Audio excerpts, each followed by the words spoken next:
to take into account. Now the branch transfer is subject matter of levy. You agree with that? If it is in furtherance of business or in the course of the business, then even if it is a branch transfer from one hand to another hand transfer, that is subject matter of levy, being a supply of goods or a supply of services. Some stocks are available which has been brought from the branch, that other branch which has suffered tax. There the difficulty will arise, there your role will come. Suppose from Nagpur branch, frequently manufactured stocks are transferred under the old regime, that is under value-added tax system, to your Bombay branch. Then you are selling the goods. Similar way, Nagpur branch is taking the service benefit on which the tax has been paid to the service provided in the various aspects. That particular stock is there. Similarly, the trading stocks also you are bringing from other branch to here. Now that stock is available. Now the question arises here. Here under the GST, I mean SGST or CGST, the tax is leviable even if it is transferred from one branch to another branch. From Bombay, you are transferring to Pune branch. Now my question is, what about the tax suffered by the Nagpur branch? Are you eligible for the benefit of that input tax credit against the tax payability when the goods are moving from Bombay branch to Pune branch? Then tax is payable. That valuation rule will be applicable, then tax is payable. Now what about the tax which has been suffered by your Nagpur branch, whether you are entitled the benefit of that benefit which is already in the stock? So the mechanism is needed so far as this aspect is concerned. So we have to keep in mind this aspect, because always we are thinking there must be two competent persons, then only this is sales tax is applicable or service part is applicable or central excise. Central excise, something a little bit different, but applicable. So now you are in the GST regime. When you will be entering into the GST regime, even if you are transferring to a branch, then that is in furtherance of business, that is taxable. But what about the input tax credit which is available? So they have to make a specific provisions, because I didn't find here such sort of any kind of mechanism so far as the availability of the benefit of that. So you have to keep in mind this aspect also. Now similar way, semi-finished goods or finished goods are given on the job work basis. Given on the job work basis. Then the transactional aspect is that they says no tax is payable if you are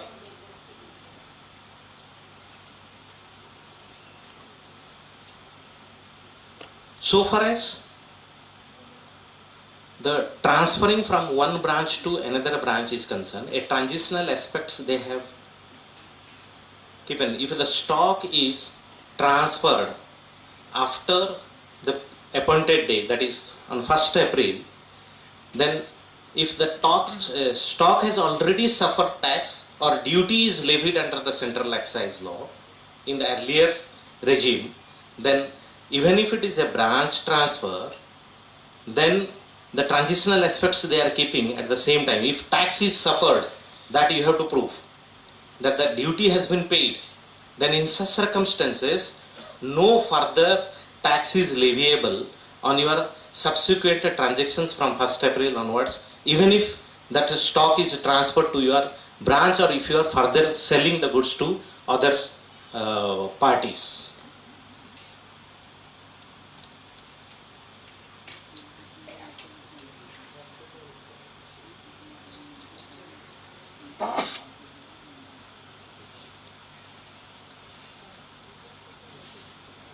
Now, so far as the transactional aspect in respect of refund is concerned, refund, if refund applications is pending,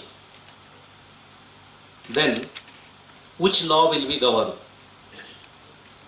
Now in the modern bylaws, they are saying that the law applicable under the old regime, that is under either MVAT Act or the local central excise or the service tax, that will be applicable. Not the new aspects, the refund provisions which are there in the subsequent, that is under SGST or CGST, will not be applied. So old laws which is prevailing in respect of refund is concerned, that law will be applicable. So again, that 18-month periodicity, so far as the VAT is concerned, 18-month periodicity, if you have made an application, so then the refund will be hold good. Otherwise, that refund applications will be rejected, and number of restrictions are there under the MVAT Act. The same old law will be applied so far as the refund is concerned. The GST, whatever the refund mechanism is there under the SGST or CGST, that will not apply, and the old law will apply. So we have to comply in this transitional period also. We have to comply so far as the refund part is concerned, that old law we have to keep in mind and make an applications in this during this transitional period. Now, so far as the claim of SENVAT, Jala sab kuch keh rahe hain? Claim of SENVAT credit to be disputed under the earlier law. As we are aware that 48.5, that number of disputes are pending. What will happen to that? That's the most important aspects. 48.5, input tax credit is not given, the matter is in dispute. Now some persons have even carry forwarded, wrongly or rightly, adjusted, and that amount is also pending, matter is dispute in appeal, revision, reference, or whatever it may be in this appeal before High Court. What about that? Now whatever may be the decision coming from the court, then the old law will apply. Old law means what? That rate of interest so far as refund is concerned. If you have deposited before the appellate forum some amount, a full amount, then which law will govern? Either that old law or new law? No. This says that the whatever the laws applicable so far as the old laws are concerned, so repealed law is concerned, that will apply while deciding this fate of the decision of the court. So there are lot of legal implications are there that will apply. So we are not deeply into that legal implications about the time bar provisions, interest provisions, all these aspects are there. So whatever available under the old law, that will apply so far as this claiming of the benefit of the disputed liabilities which are pending before the court. But a funny part is here, you will find that so far as the recovery part is concerned, as arrears, that new law provisions will apply. So that is the important. See, whatever the mechanism available so far as the fate of that decision of the appeal is concerned, old law will govern. But so far as the arrears which are required to be collected, as if you lost the case, then still demand is there.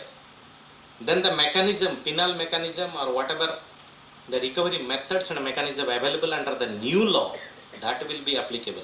So more stringent here. So far as the you must be practicing in the service tax, you will find the stringent recovery methods which they are adopting. So that stringent method will apply here if you lost the case.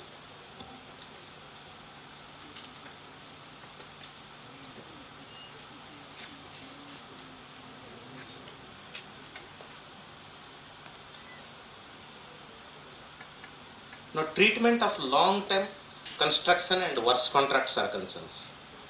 The goods or the services supplied on or after the appointed day in pursuance of the contract.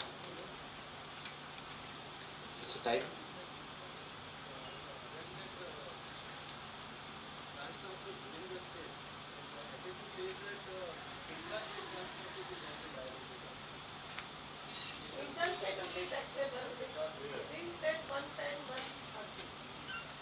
That yes, I will talk on this.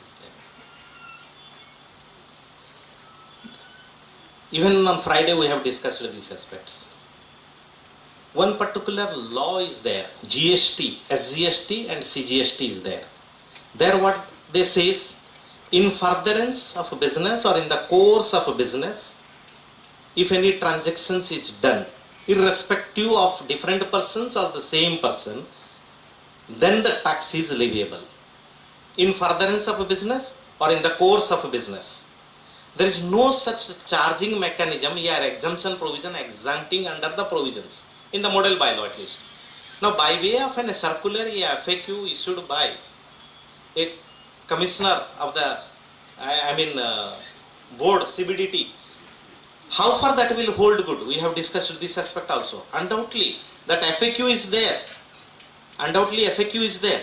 But the FAQ, you must have, Nikita madam knows about it, the fate of that FAQ when it goes to the court. Court says, we are least bothered about all these things, circulars, FAQs, whatever they issued by the authorities. We will go by the languages used by the legislature. So if they incorporates in the same manner, same way, which the model laws is there, then in such circumstances tax is leviable. That is the supply of goods or supply of services. That is the event under section 3. One taxable person to another taxable person in the schedule. That is in the schedule they have given, but not in the charging provision. That's what I am pointing out.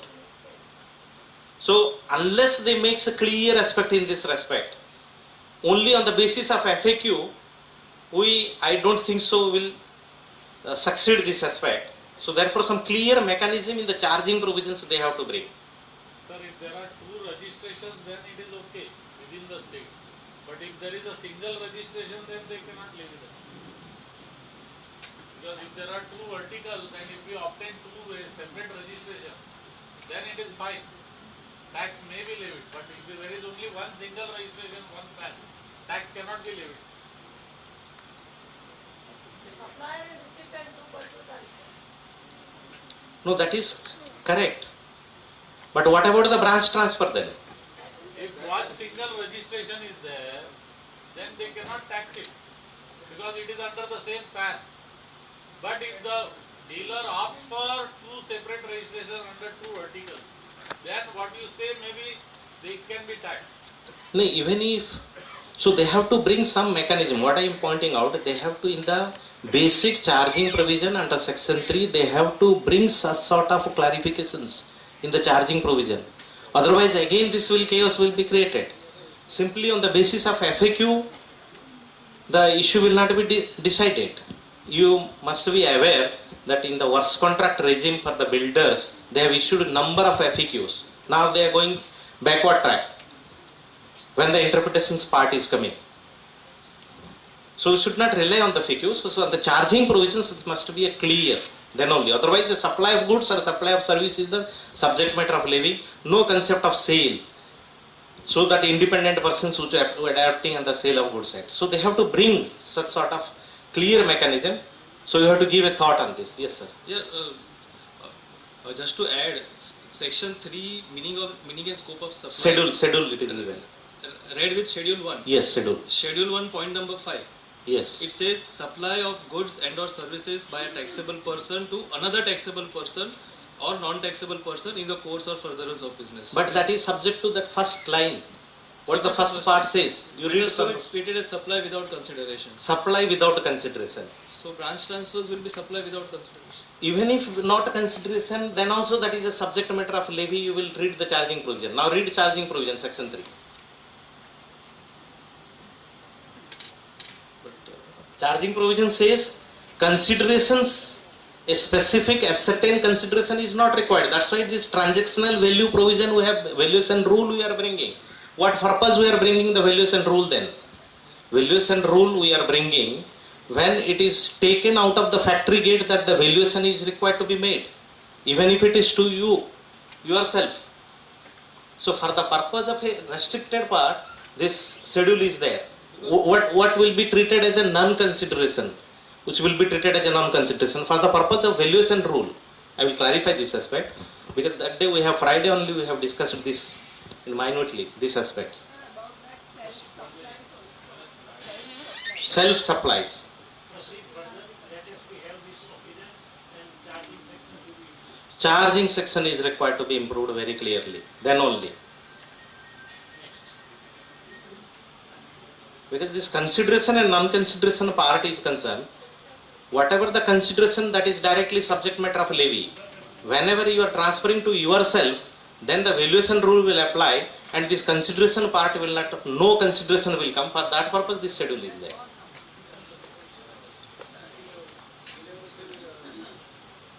Debate on this. On debate on this. Yeah, but I think because Reading with section 3 as well as the schedule. 31C says that supply is specified in schedule 1 made or agreed to be made without a consideration. Without a consideration. So is also a supply. Is also a supply. Yes. So that means it is a taxable service. It is a taxable, sir. That's why.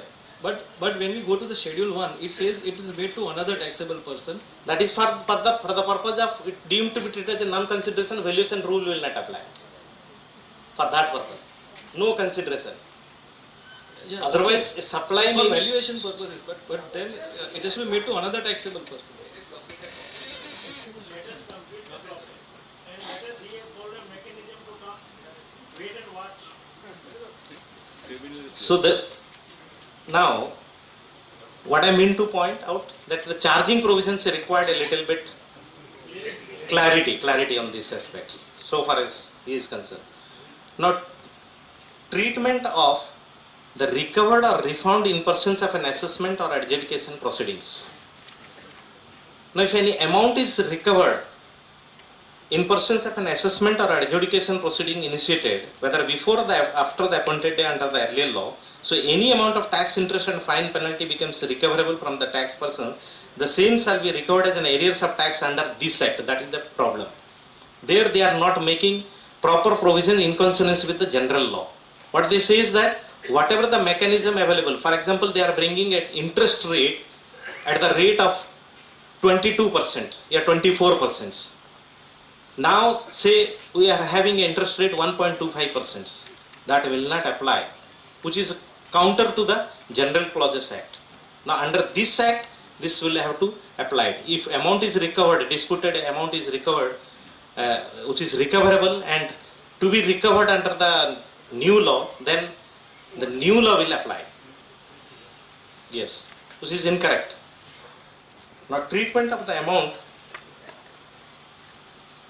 long-term construction of the works contract. The goods or the services supplied on or after the appointed day in persons of the contract entered into the prior to the appointed day shall be liable to tax under the provisions of this act. So, as per the 96 clause 3D, which we are enjoying, that if the contract is entered prior to 2005, then the execution job is done after 1st April 2005, that saving benefit is available, composition, the rate, whatever may be the mechanism there available, it will apply equally even under the VAT regime. That is not available here, which is not in consonance with the general clause law nor the constitutional setup. Here we have to give a careful thought.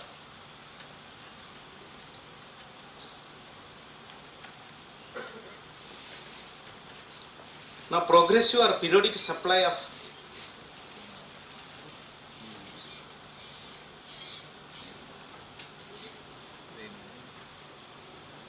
similar way, credits the tax paid on the goods lying in the agent's hand. The tax paid on the goods lying with the agents to be allowed as a credit. Even if it is lying, whatever the tax paid which is lying with the agent, that will be deemed to be treated as the credit for the purpose of the person or the dealer.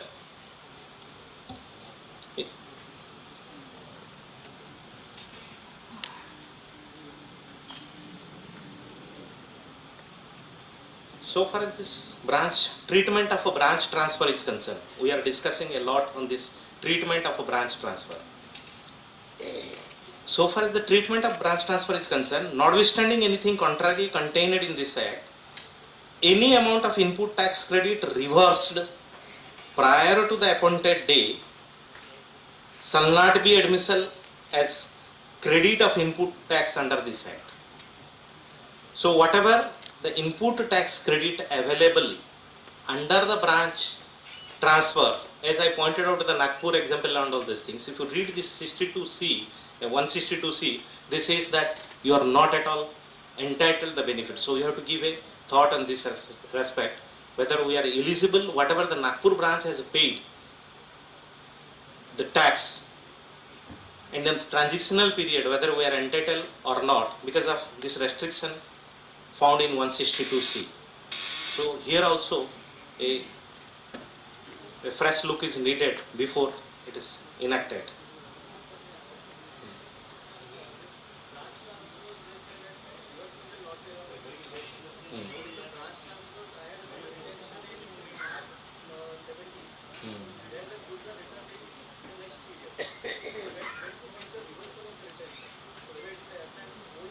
New law only. This is no new law. That is the fault lies here, because they are again bypassing the general clause and constitution setup. That's the difficulty here under 162C. We have to give a careful thought to that. Now, goods sent on approval basis, return on or after the appointed day. Goods sent on approval basis or to the job work.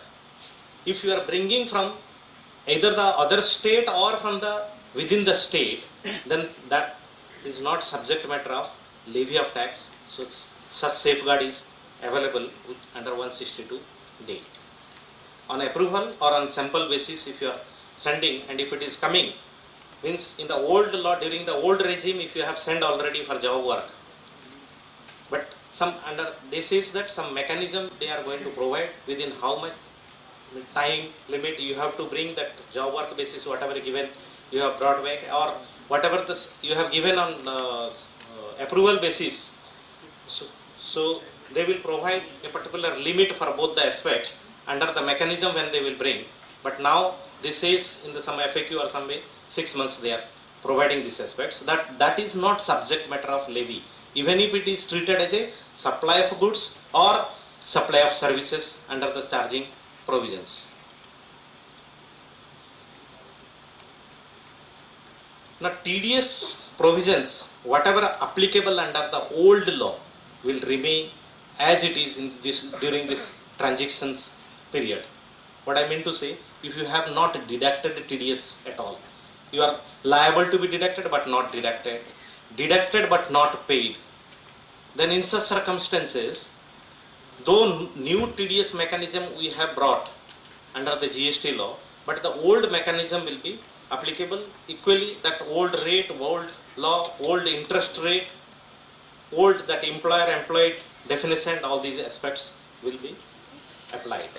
So I think this is the transitional aspect in brief, but we have to keep in mind this General Clauses Act and the constitutional setup so far.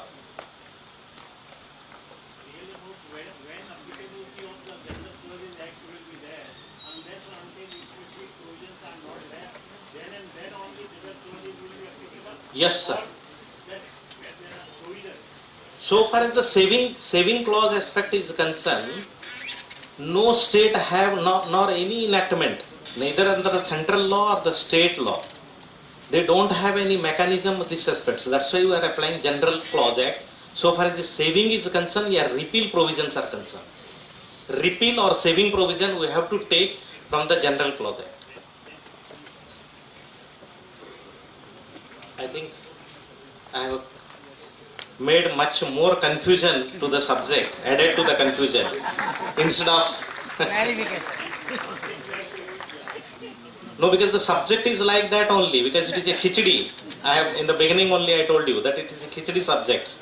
Old law, new law, old law, new law. That is the transitional period. So we have to face this khichdi, whether it is during the sick period we have to take this khichdi or in the well period. I mean. Thank you very much. Made session more interactive. Now I request Mr. Racha Maske, our convener Maske, who has taken a lot of efforts, both conveners, of course, Ashit Bhai also, to conduct this seminar. Please give vote of thanks. Hello. I express my sincere gratitude to the learned speaker, Advocate Ratan Samal Part II, for willingly accepted my request as a speaker, and you have enlightened us on a given subject and share your wisdom. I propose a very hearty thanks, and please carry it with loud applauses.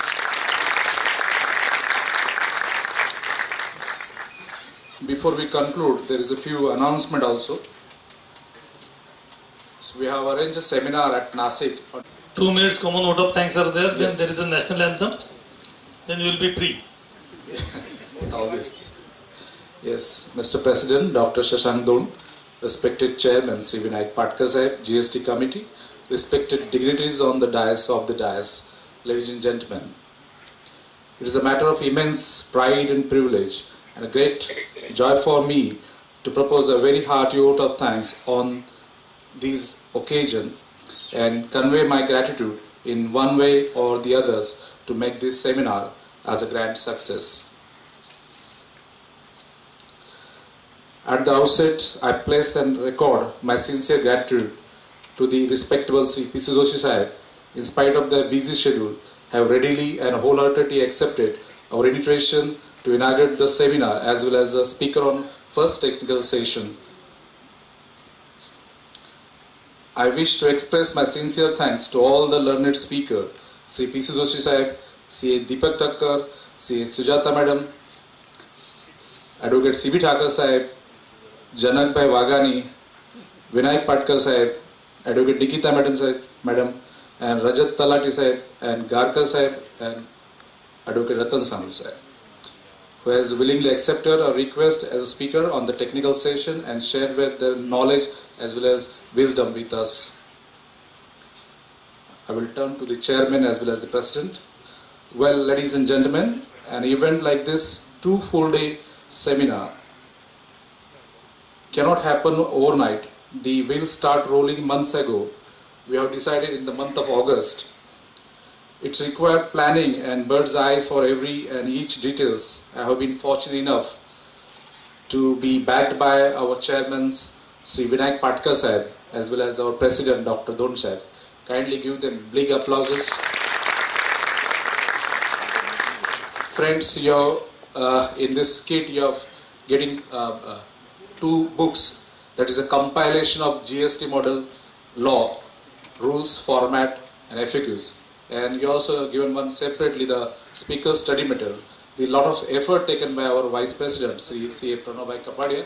Kindly giving the big applauses for that.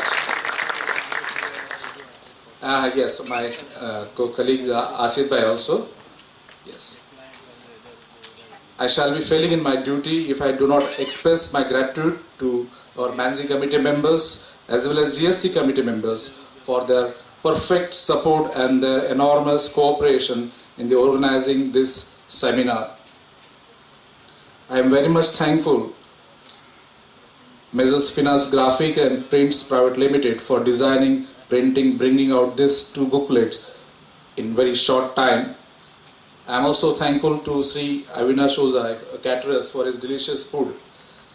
I am also thankful to Navin Thakkar Hall Management making this hall available for our today's seminar. I shower my heartfelt thanks to all the staff members of STPM for their wholehearted supports rendered to us. I cannot thank everyone enough for their involvement and their willingness to take on the completion of tasks beyond their comfort zone. Last but not least, we are thankful to you all, the delegates, for their participation in large numbers and making this seminar successful in true sense. I anticipate your cooperation, encouragement in future as well. आज आपण 2 दिवसापासून इथे आहात. तुम्हाला दीपकांनी पण प्रज्वलित केलेला आहे, किरणांना पण प्रकाश मिळालेला आहे आणि रतन धनाचा पण लाभ झालेला आहे. मी सर्वांना येणाऱ्या दिवाळीच्या नवीन वर्षाच्या शुभेच्छा देतो. धन्यवाद. जय हिंद, जय महाराष्ट्र, जय भारत. नॅशनल अँथम उभे राहूया आपण. धन्यवाद.